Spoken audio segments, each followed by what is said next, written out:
Welcome to Flashback Friday!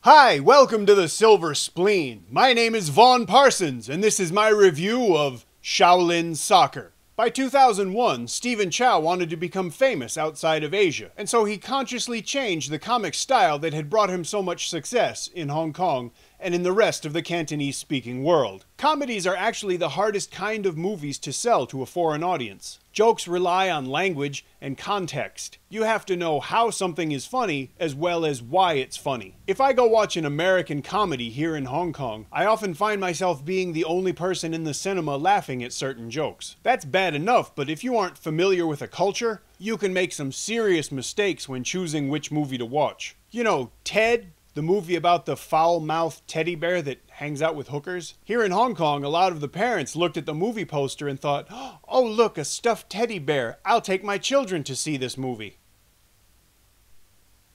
But never mind all that.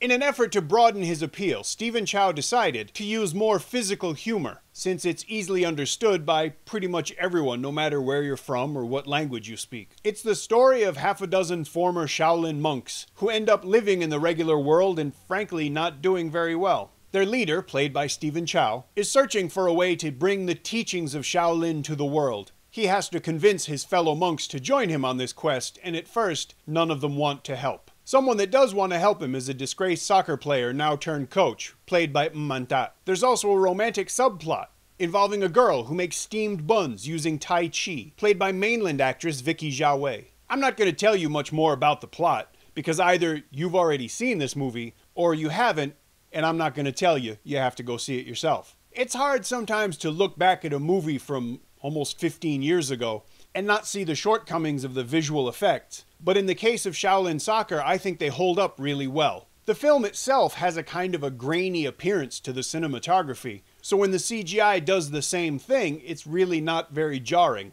The acting is, as you would expect, a lot of fun to watch. Everybody gets a moment or a scene in which to shine, and it's really entertaining. Patrick Tay has a small role as the antagonist, and there are cameos from people like Vincent Koch, Karen Mok, and Cecilia Chung. The directing and the editing are also really well done in Shaolin Soccer, and the balancing act between comedy and drama, between seriousness and silliness, make the movie a lot better than it would otherwise be. Shaolin Soccer was the first Hong Kong movie I ever saw in Hong Kong. I first came here to visit in 2001. I spent my time buying DVDs and taking pictures, and because it was July, sweating like a hooker in church. I saw Shaolin Soccer at the Broadway Cinema in Mongkok, and I always felt lucky to be able to see a movie like that in its original environment. Shaolin Soccer is a classic movie, and no matter how many times I watch it, I'm always glad that I did. Now, obviously, I recommend that you watch this movie, but if you do, don't go on YouTube and watch it. Don't download it. Buy a disc.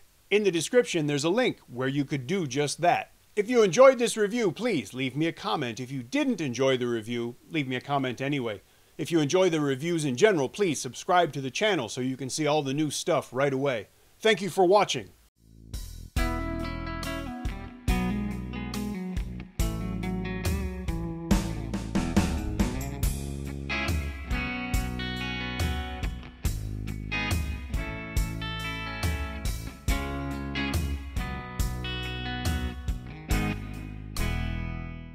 I've been lucky enough to meet a couple of the people that were in Shaolin Soccer. Last New Year's Eve, I got to meet Chen, who plays the goalie who looks like Bruce Lee. He was really in the festive spirit, and right after we took the picture, he punched me in the stomach. Hard. I also got to interview Patrick Tay once, and I can promise you, he is exactly the same way in real life that he appears in films. It's great. He's also a very funny, very nice man, and I'm grateful that I got to meet him and speak to him. Now, the person that set up that interview probably would rather remain anonymous, but I'll say thank you anyway. You know who you are.